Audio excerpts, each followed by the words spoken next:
si n'est pas de la paresse, que n'y l'a jamais été. Le nom qu'on donne à votre lassitude n'est que masque commode pour un processus ancien et silencieux, tandis que vous vous reprochez de n'y pas avancer.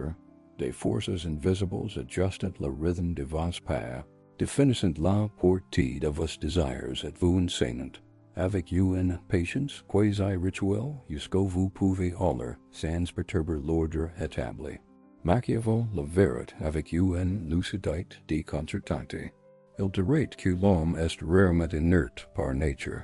Il est fécond pour obéir à des limites dont il n'y percuite pas l'existence. Des en plus jeune juge, l'individu apprend à confondre conditionnement et identité. Il apprend ce qu'il doit attendre de lui-même, ce qui est considéré comme acceptable comme désir et surtout, ce qu'il est dangereux de désir en excès. Cet apprentissage ne se fait pas par la violence explicite, mais par la répétition.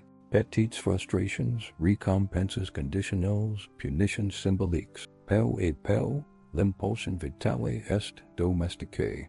Le feu n'est pas éteint, il est réduit à une flamme contrôlable. Et lorsque la force diminue, le système lui attribue une étiquette simpliste, manque de discipline, manque de volonté, paresse. Machiavel n'aurait jamais accepté cette explication superficielle. Pour lui, l'inaction n'est pas un défaut moral isolé, mais le résultat prévisible de structures bien conquises. Il observait que les hommes deviennent dociles, non par désir de médiocrité, mais parce qu'ils apprennent que la résistance est un prix. La peur de l'exclusion, de l'instabilité et de la perte de sécurité agite comme un frein constant. Le corps reste actif, mais l'ambition est soigneusement continue. L'homme travaille, mais n'y progresse pas. Il produit, mais n'y décide pas. Il existe, mais n'y maîtrise pas son destin. Il voyait en là une tension profonde. Si vous n'êtes pas paresseux, pourquoi ressentez-vous si poids constant lorsque vous essayez de changer? Pourquoi l'idée de rompre avec ces habitudes génère qu'il de l'anxiété avant même toute action concrète? Machiavel suggérerait que le conditionnement le plus efficace est celui qui s'installe avant la conscience. Il n'est pas nécessaire d'interdire explicitement. Il suffit de rendre le coût psychologique du changement suffisamment élevé pour que l'individu y renonce de lui-même. Ainsi, le contrôle devient invisible et, par conséquent, plus stable. À travers un prisme plus ésotérique, presque initiatique, ce processus révèle quelque chose d'encore plus troublant. La philosophie enseigne que la conscience humaine peut être élargie ou restreinte, selon les symboles et les recettes qui l'entourent. Machiavel, même sans employer ce langage symbole évoluer dans ce même territoire occulte. Il comprend que celui qui maîtrise la perception maîtrise le mouvement. Si vous croyez que votre stagnation est un échec personnel, vous ne remettrez jamais en question la structure qui, entire, profite. Observez le monde qui vous entoure. Combien vivent épuisés sans comprendre l'origine de leur burn-out? Combien culpabilisent de ne pas avoir atteint une version idéalisée du succès, sans réaliser que cette image est soigneusement construite pour une minorité? Machiavel voyait une ingénierie de précision. Maintenir la majorité occupée, fatiguée, et culpabilisée est plus efficace que de la surveiller. Celui qui se blâme ne se rebelle pas. Il se corrige, s'adapte, se diminue. C'est là le page fondamental. Lorsque l'individu intériorise logique comme un défaut de caractère, le système s'exonère de toute responsabilité. La structure disparate. Seul demeure le fardeau subjectif qu'est l'insuffisance. Machiavel voyait une forme raffinée de domination, à mener les domaines et défendre le mécanisme qui les limite, en leur faisant croire que le problème réside exclusivement en eux-mêmes. mais si processus a tight un point de rupture. Un moment rare où la réussite commence vacillaire. Une vague impression, que quelque chose cloche, que les efforts constants n'y producent pas de progrès proportionnels, que la vie semble tourner en rond.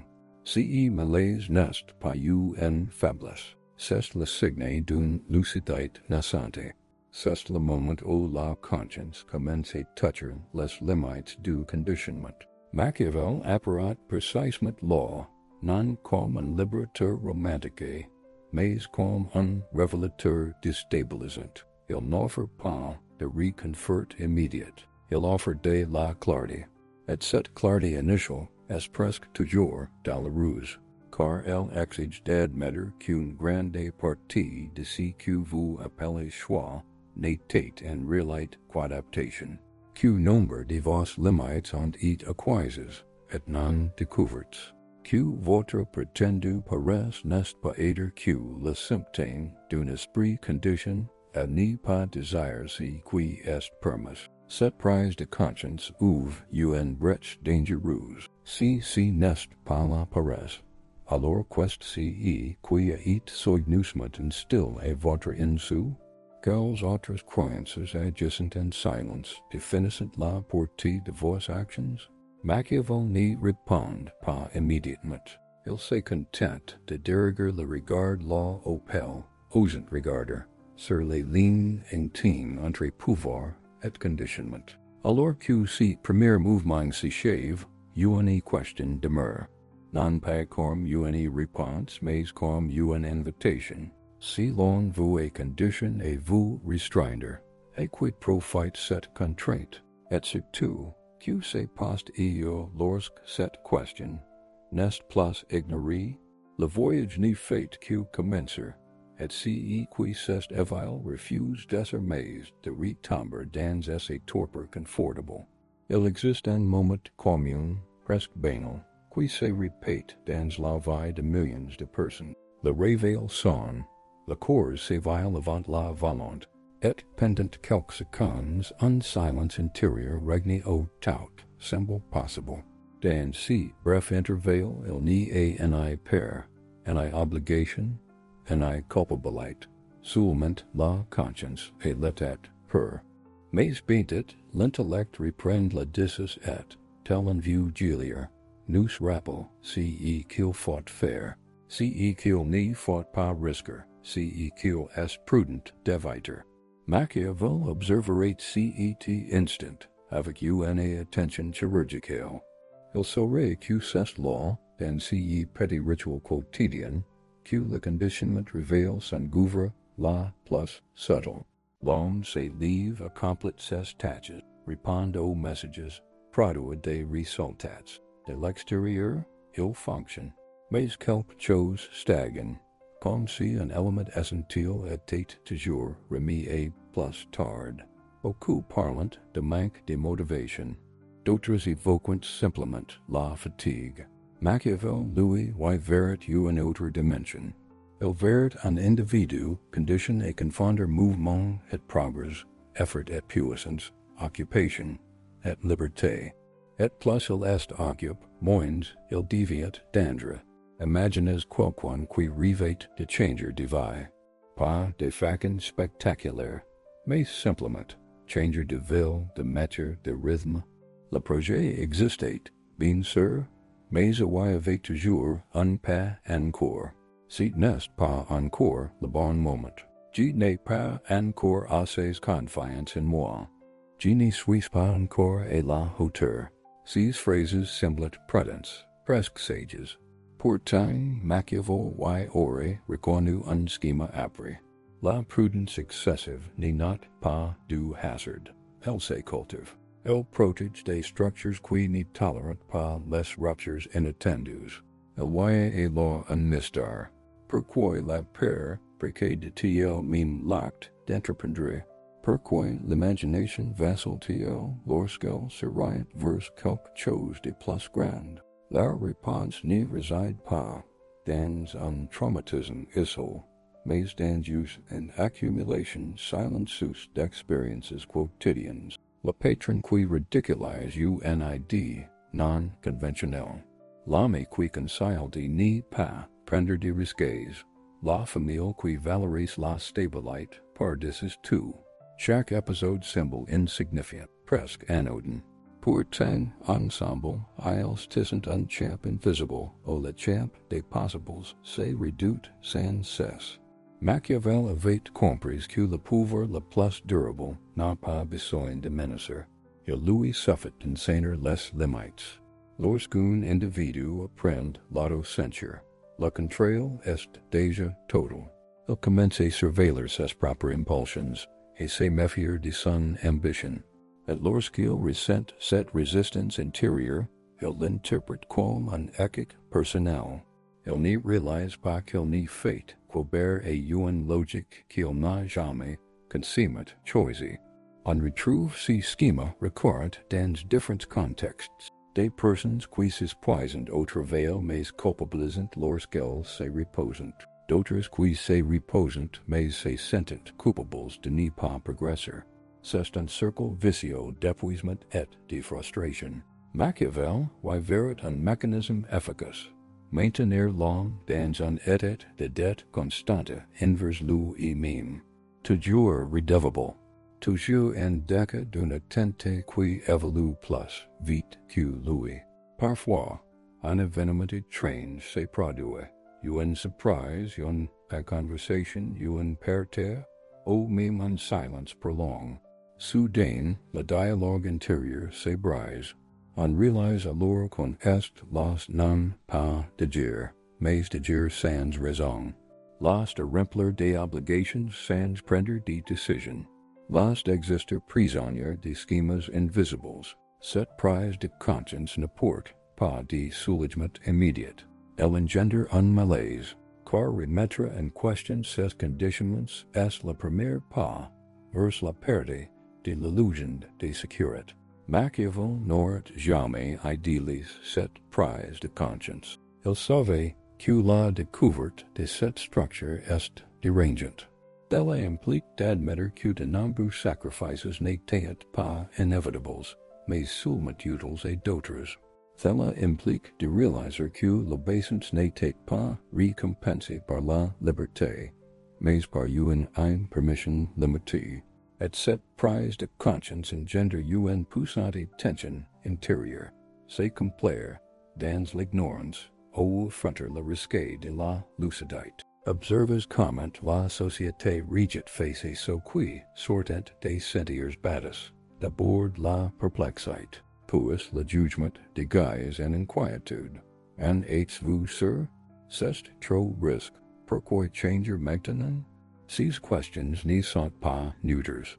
Elles servent de rappels subtils, s'écartent du chemin tracé un coût social. Machiavel voyait une défense collective du statu quo, non par malice consciente, mais par crainte que l'exemple ne se propage. Ici se produit un tournant silencieux. Lorsque l'individu réalise que est prétendu caresse disparate face à un choix authentique, le recette se fiche. Il découvre que l'énergie est toujours là. Ce qui lui manque, ce n'était pas la volonté, mais l'autorisation intérieure. L'autorisation de désir sans s'excuser.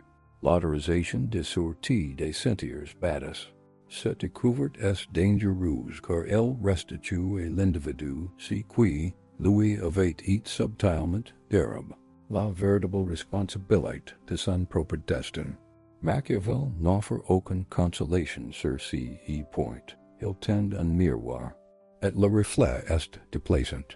Il révèle un homme capable de dire, mais qui l'on a appris à attendre. Un homme capable de décider, mais conditionne à solliciter une permission invisible. La question qui ressonne désormais n'est plus pourquoi suis-je anxieux, mais à qui profite ma persévérance. Et une fois cette question assimilée, la vieille étiquette de Paresseux perd tout son sens. Il n'y reste qu'un silence dense, chargé de possibilités et de risques. Un silence où la conscience se réorganise. Machiavel saurait que c'est le point le plus délicat du chemin, car à partir de là, il n'est plus possible de finder l'indifference. Le conditionnement est mis à nu, et ce qui est vous n'est pas être oublié. L'étape suivante exigera un courage qui pèle osant affronter, agir sans les vieilles excuses, sans le refuge de l'autoflagellation, et faire face de front au prix de sa propre liberté. Il existe une croyance tacite, rarement remise en question. La plupart des gens échouent par manque de désir. Cette idée est répétée comme un mantra moderne, presque moral. Machiavel n'aurait jamais accepté cette explication simpliste. Pour lui, la volonté humaine n'est pas innée. Elle est féconde, éduquée et souvent domestiquée, avant même de prendre et désir par elle-même. Ce que nous appelons manque de discipline n'est généralement que le résultat d'un long processus d'adaptation forcée et des structures, conquest non pour évaluer l'excellence, mais pour maintenir la prévisibilité. Remarquez comment, dès le plus jeune âge, l'instinct naturel de questionnement est reprimé. L'enfant curieux est qualifié d'incombrant. Le jeune homme agite est incite et s'intègre. L'adulte non-conformiste est perçu comme instable. Machiavel interprétera cela comme une ingénierie sociale appliquée à l'esprit. Il n'est pas nécessaire de briser l'individu. Il suffit de lui apprendre à douter de lui-même. Dès lors, le contrôle cesse d'être extérieur et s'installe dans l'esprit, agissant automatiquement et presque imperceptiblement. Il en résulte un homme qui éprouve du désir, mais le neutralise avant qu'il ne se concrétise. Il imagine des possibilités, mais les interrompt par des arguments qui paraissent trop rationnels pour être remis en question. Ce n'est pas réaliste. Ce n'est pas le bon moment. Ce n'est pas pour moi. Ces phrases fonctionnent comme des clauses qui verrouillent des portes intérieures sans un brute. Machiavel savait que le pouvoir le plus efficace est celui qui n'a pas besoin de s'imposer, mais seulement de paraître logique au lieu de ceux qui lui obéissent. Mais si la volonté est conditionnée, pour être reconditionnée, au long est-il condamné à répéter des schémas qu'il ignorait même avoir choices? Il existe un aspect rarement abordé. Le conditionnement ne se contente pas de limiter l'action, il redéfinit le plaisir. L'individu apprend à trouver satisfaction dans de petites concessions, dans des récompenses minimes, dans des distractions qui procurent un soulagement sans pour autant transformer. Machiavel avait une stratégie raffinée, offre suffisamment de confort pour éviter la rébellion, mais jamais assez de liberté pour engendrer l'autonomie. Ainsi, l'homme se complaît dans des soulagements temporaires et perd le goût du changement profond. Dans ce scénario, la paresse devient une étiquette commode. Elle déplace la cause du problème vers l'individu et exonère le système. Si vous n'avez pas progressé, logique est de votre faute. Si vous n'avez pas construit quelque chose de plus grand, c'est par manque d'effort. Machiavel se méfiait immédiatement de ces discours. Il savait que les structures intelligentes préfèrent toujours blâmer le caractère du sujet, plaidaient que de révéler leurs propres mécanismes de contrainte. Il est plus sûr de traiter quelqu'un de faible que d'admettre qu'il est délibérément limite. Il voyait là une révélation troublante. Beaucoup ne craignent pas la kick, mais c'est qui suit le succès. Le véritable succès bouleverse les relations, déjoue les attentes, révèle l'envie et engendre de nouveaux risques. Le conditionnement nous apprend qu'il vaut mieux être prévisible que puissant, mieux vaut être accepté que modère de soi. Machiavel reconnaîtrait en cette paire un effet secondaire inévitable de la vie dans des structures qui, punissent ceux qui s'écartent des réelles attentes. avez-vous réellement peur d'autrui, ou avez-vous peur de perdre le poste qui vous est attribué? Quand quoiqu'un bref cycle, un phénomène curieux se produit, il n'y a pas d'applaudissements immédiats, il y a silence, distance, malaise. Le groupe rejette comme si une règle tacite avait été enfreinte. Machiavel verrait un mécanisme de défense collectif. Quiconque se franchit expose, même sans un mot, l'emprisonnement des autres. Et cette exposition est insupportable pour ceux qui ont encore besoin de croire qu'il n'y avait pas d'autre solution. C'est à ce moment précis que choix invisible, mais décisif, s'est présenté. Soit l'individu se retire, réinterprète son audace comme une erreur passagère, soit il accepte un isolement temporaire comme prix de l'autonomie. Machiavel n'aurait jamais caché le coût de cette décision. Il savait que la lucidité a un prix élevé, non pas en souffrance physique, mais en solitude, en responsabilité et en absence d'excuses. Dès lors, il n'y a plus d'échappatoire. Ici s'est produit un changement significatif. L'homme prend conscience que son énergie n'a pas disparu. Elle était simplement consacrée à se maîtriser.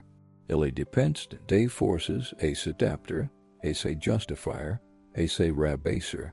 Lorsque cette énergie est redirigée, la sensation est presque étrange, comme la récupération d'un muscle, jamais sollicite consignat. Machiavel verrait la ville de la vertu, la capacité d'agir selon sa propre nature, et non de simplement réagir aux circonstances imposées. Et si ce que vous appelez paresse était en réalité une résistance inconsciente à une vie que vous n'avez pas choisie, si réveil n'y s'accompagne pas d'instructions claires, il n'y a ni garanties, ni repères fiables. Il y a seulement une conscience plus aiguë et un malaise croissant face à l'ancienne passivité. L'individu commence à percevoir des schémas, là où il n'y voyait auparavant que la hasard. Il commence à remarquer comment la peur se déguise en prudence, et comment la baissance s'est fait passer pour la vertu. Machiavel saurait que ce stade est dangereux car elle ne permet pas un retour facile à l'état antérieur d'ignorance confortable. À partir de cet instant, tout bascule. Les vieux discours perdent leur emprise. Les vieilles excuses sonnent crues. L'étiquette de paresse ne me convainc plus, même pas moi-même. Il n'y reste plus qu'une question nue, sans farde, qui résonne avec insistance. Si je ne suis ni incapable, ni indiscipliné, ni faible, tu me demandes-tu en exactement? Et, plus troublant encore, suis-tu prêt à en payer le prix?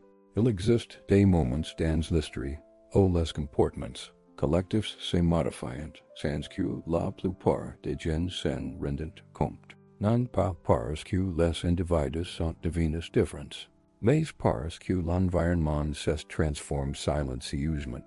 Machiavel observe ces phénomènes avec une attention quasi-clinique. Il savait que l'homme n'agit pas isolement. Il rejette aux incitations invisibles qui l'entourent. Lorsque ces incitations sont modifiées, les comportements changent, et l'individu croit que ce changement est d'origine interne. C'est ainsi que le conditionnement se consolide, lorsqu'il n'y semble plus impose. Un fait curieux se répète depuis des siècles avec une précision troublante. En période de contrôle politique strict, la productivité paraît augmenter, mais la créativité chute. On travaille davantage mais on ose moins. Machiavel en aurait immédiatement saisi le paradoxe. L'activité constante n'est pas synonyme de pouvoir. L'homme peut être constamment occupé et pourtant profondément apathique. Le système apprend à occuper son esprit de telle sorte qu'il n'a jamais le temps de s'interroger sur le cours de ses propres vies. La fatigue devient permanente et l'épuisement est pris pour de la paresse, alors qu'al ens en reelite leffet in verse.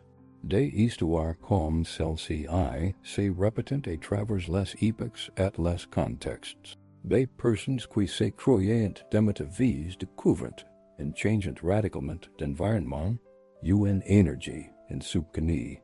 Il ne s'agissait pas d'un élan soudain de volonté, mais de la levée d'un poids invisible.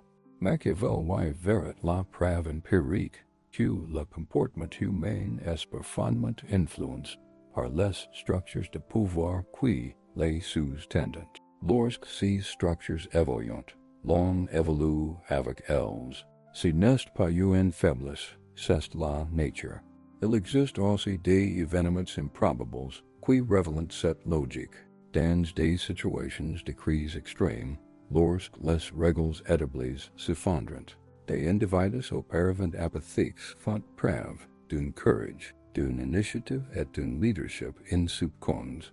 L'homme considéré comme paresseux, en temps normal devient décisif lorsque le discours dominant se dissout. Machiavel n'en serait jamais surprise. Il savait que la plupart des limitations attribuées au caractère sont, en réalité, des réponses adaptatives et des contextes qui punissent l'initiative excessive. Le conditionnement opère subtilement. Il ne dit pas n'agisse pas, mais agisse seulement ici. Il ne dit pas ni pense pas, mais pense dans ses limites. Avec le temps, l'individu confond obéissance et identité. Il se définit par rapport aux frontières autorisées. Lorsqu'il tente de les franchir, il éprouve de la culpabilité, de l'anxiété ou une lassitude sans raison apparente. Machiavel reconnaîtrait dans ces phénomènes un effet spirituel du pouvoir, la domination qui affecte non seulement le corps, mais aussi la perception du désir. Un détail rarement évoqué mérite d'être souligné. Les systèmes qui conditionnent excessivement l'individu ont besoin de le convaincre qu'il est le problème. Ce transfert de responsabilité est stratégique. Lorsqu'une personne se croit responsable de son acte par incapacité personnelle, elle ne remet pas en question le système qui la bride. Elle tente de se corriger, de s'adapter, de se réduire encore davantage. Machiavel voyait une forme sophistiquée de stabilité politique et sociale. L'autocratique constante remplace la rébellion consciente. Remarquez l'emploi du mot potentiel. Il renvoie toujours à un avenir indéfini, jamais au présent. On dit que vous avez du potentiel, mais que vous n'êtes pas encore prêt. Cette promesse éternelle maintient l'individu dans l'attente. Il travaille, essaye, se prépare, mais franquit rarement le seuil de l'action. Machiavel interprète cette dynamique comme un piège temporel. L'homme vit perdu dans le futur et perd sa maîtrise du présent. Il existe des témoignages presque anecdotiques qui l'illustrent avec une clarté brutale. Des personnes qui, après avoir tout perdu, disent se sentir, paradoxalement, plus légers, non pas parce que la perte est souhaitable, mais parce que l'effondrement a fait disparaître les attentes, les réels et les conditionnements qu'elle ne pouvait plus assumer. Machiavel n'aurait jamais idéalisé la souffrance, mais il en aurait reconnu l'effet. Lorsque la peur de la perte disparaît, l'énergie revient. L'homme agit non pas parce qu'il est en sécurité, mais parce qu'il n'est plus paralysé. C'est un point crucial du récit. La prétendue paresse commence à révéler son vrai visage. Il ne s'agit pas d'une absence d'énergie, mais d'une conservation forcée de celle-ci. L'individu a appris, au fil du temps, qu'investir pleinement en soi comporte des risques sociaux, émotionnels et symboliques. Il se retire donc, non par l'anxiété consciente, mais par instinct de survie. Machiavel savait qu'aucun animal ne se déplace contre un environnement hostile sans nécessité absolue. L'homme n'y fait pas exception. A mesure que cette comprehension s'approfondit, quelque chose change en nous, point d'euphorie immediate, point de libération soudaine. Un malaise lucide s'installe, la prise de conscience que nombre de choix considères comme personnels n'était, en réalité que des réponses prévisibles et des stimuli repeats. Cette lucidité n'accuse pas, elle révèle. At chaque révélation et un poids, la responsabilité de ne pas finder l'ignorance. Et partie de ces moments, le mot paresse ne ressent plus de la même façon. Elles sont superficielles, insuffisantes, presque insultantes pour la complexité de l'expérience humaine. Machiavel serait contenté. Il ne recherchait pas un confort intellectuel, mais une clarté stratégique. Quand le voile tombe, il n'y a pas de retour à l'innocence. Reste la question silencieuse, qui commence à se former, prépare le terrain pour la suite. Si le conditionnement explique tant de choses, jusqu'au sustain ma responsabilité, et au commence ma véritable possibilité de rupture, il existe un moment décisif dans tout éveil de conscience, celui où la compréhension ne suffit plus. Machiavel or se identifier précisément ce moment. C'est lorsque l'individu réalise que persister dans son état actuel est aussi un choix, et peut-être le plus dangereux de tous. Jusqu'ici, le conditionnement est révélé, mais à nous, presque exposé. Mais maintenant, la véritable tension surgit. Que se passe-t-il lorsqu'une personne voit clairement les changes qui la limitent et reste pourtant insensible? À ce stade, le système interne rigide. Les vieilles peurs ressurgissent avec une intensité renouvelée. L'esprit élabore des arguments plus sophistiqués, plus rationnels, plus convaincants. Ce ne sont plus de simples excuses, mais des justifications bien construites. Machiavel voyait le dernier rempart du conditionnement. Lorsque la force brute échoue, la persuasion intérieure entre en jeu. L'individu entame un dialogue intérieur, se permettant des changements progressifs, qui se concrétisent rarement. La tension monte car un changement irréversible s'est produit.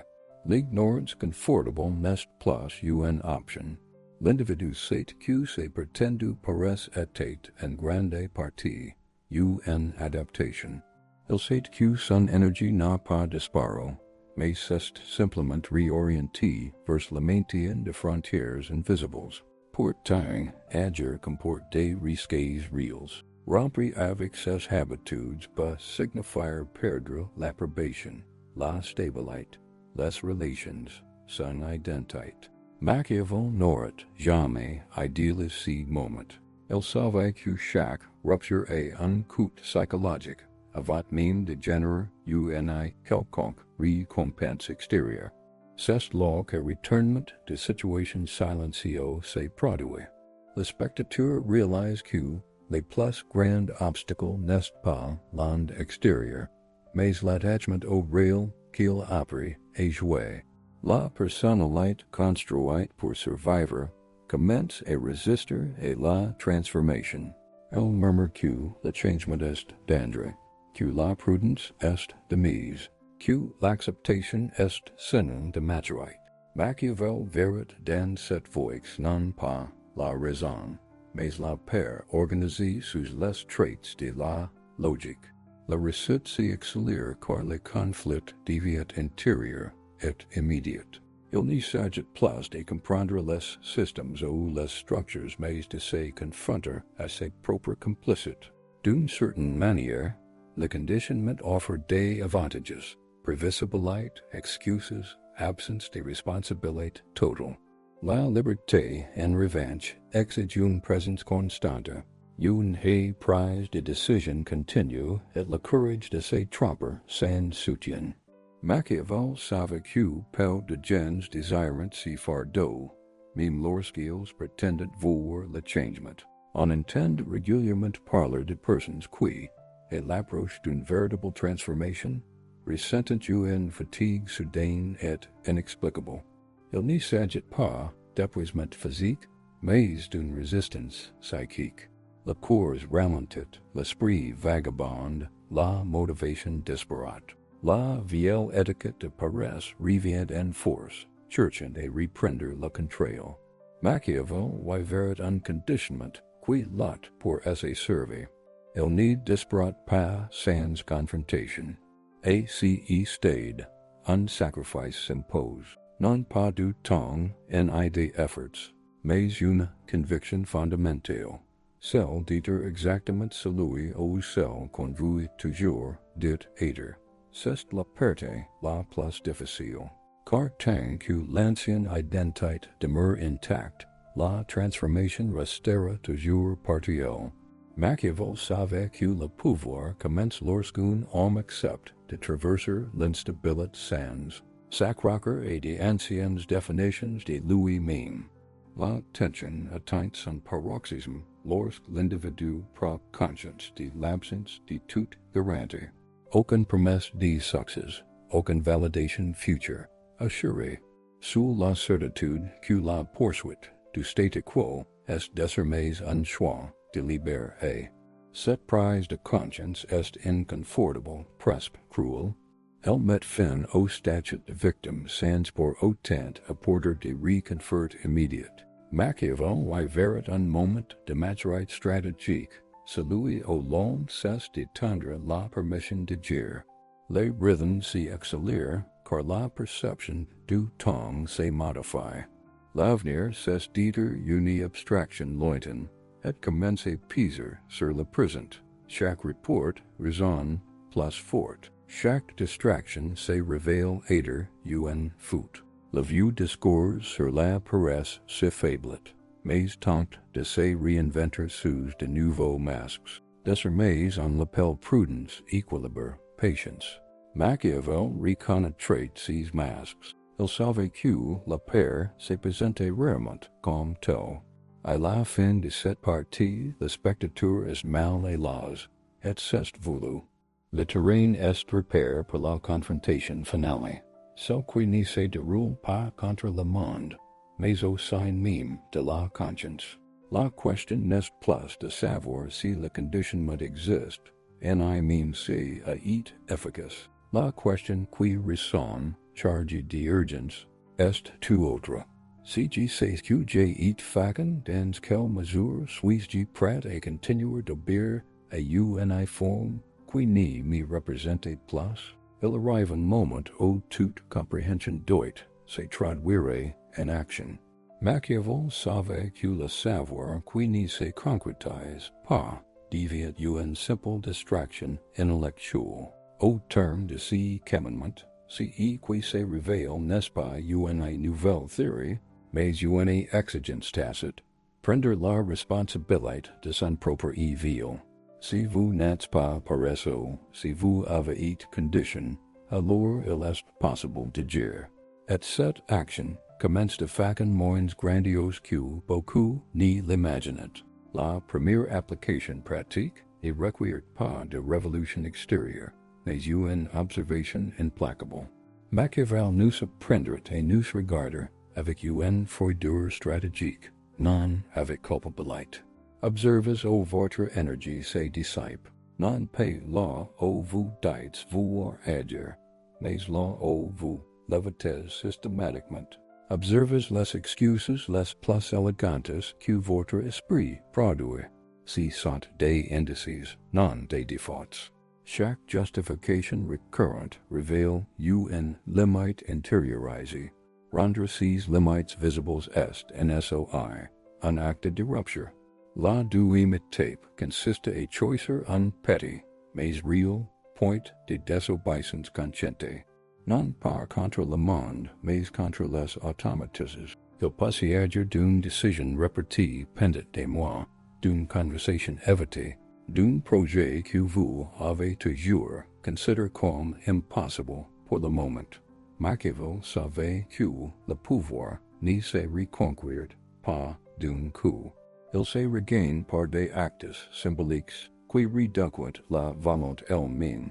Un simple mouvement accompli sans demander la permission à son fort intérieur commence déjà a modifier lax du conditionnement. Il y a law une dimension spirituelle, rarement évoquée. Un adjacent membre le père, l'individu rompt unpacked invisible, avec ses propres passivite. Ce n'est pas l'euphorie qui en découle, mais l'harmonie intérieure. Le sentiment n'est pas celui d'une victoire immédiate, mais celui d'une cohérence intérieure. Machiavel l'interprète comme la restauration de la vertu, la capacité d'agir en accord avec sa nature profonde, même dans l'incertitude. Cette harmonie est l'antithèse de la paresse. C'est la présence. Un autre point essentiel est d'analyser son environnement. Aucun prise de conscience n'est pas se maintenir intact dans un contexte qui la sabote constamment. Machiavel ne l'aurait jamais ignore.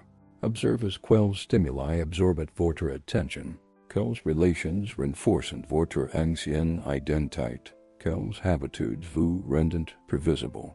Adapter son environnement n'est pas une faiblesse, mais une preuve d'intelligence stratégique. L'homme n'a pas besoin d'être plus fort que tout. Il a besoin d'être plus lucide qu'auparavant. À un moment donné, vous prendrez conscience d'une chose subtle mais profonde. Les pères ne disparaissent pas, mais elles perdent de son emprise. Elles continuent de parler, mais elles ne décident plus. C'est un gelon silencio. Il n'y en a applaudissements, en a confirmation extérieure. Seulement la certitude intérieure que vous n'êtes plus entièrement à la merci des recettes imposées. Machiavel dirait que c'est là le véritable commencement de la liberté humaine, non pas l'absence de limites, mais le choix conscient des limites que l'on accepte. Il est important de les préciser. Si humain ne permet pas un confort constant, il y aura des jours de doute, des rechutes et l'envie de revenir à l'ancien rail. Cela n'invalide en rien la démarche. Machiavel connaissait bien l'instabilité de la nature humaine. Ce qui change, ce n'est pas l'oscillation, mais la direction. Même lorsque vous reculez, une part de vous sait déjà qu'il existe une autre façon de vivre. Et cette connaissance est désormais indélébile. Maintenant, prenez un instant pour réfléchir. Souvenez-vous du nombre de fois où vous vous êtes qualifié d'incapable, d'indiscipliné ou de paresseux. Souvenez-vous du nombre de fois où vous avez accepté cette étiquette sans la remettre en question. Prenez conscience du poids qu'elle a eu sur vos choix. Si poids commence à se stopper, non pas parce que quelqu'un vous en est abscisse, mais parce que vous avez compris la structure sous-jacente. Et cette prise de conscience est un acte irréversible. La conclusion de ces recettes n'est pas une fin, mais une étape. Désormais, chaque petite action consciente vous rappelle que vous n'êtes pas seulement le produit du conditionnement, mais aussi acteur de votre propre transformation. Machiavel serait satisfait, non pas de promesses grandioses, mais de l'émergence d'idées moins manipulables, plus attentifs et plus responsables d'eux-mêmes. Si ce contenu vous est touché, merci de liker cette vidéo afin que plus grand nombre de personnes puissent accéder à cette réflexion. Partagez votre expérience dans les commentaires, même anonymes si vous le souhaitez. Abonnez-vous à la chaîne pour poursuivre ce cheminement vers la conscience, la force intérieure et la clarté philosophique. La transformation commence dans le silence, mais elle se renforce avec la persévérance.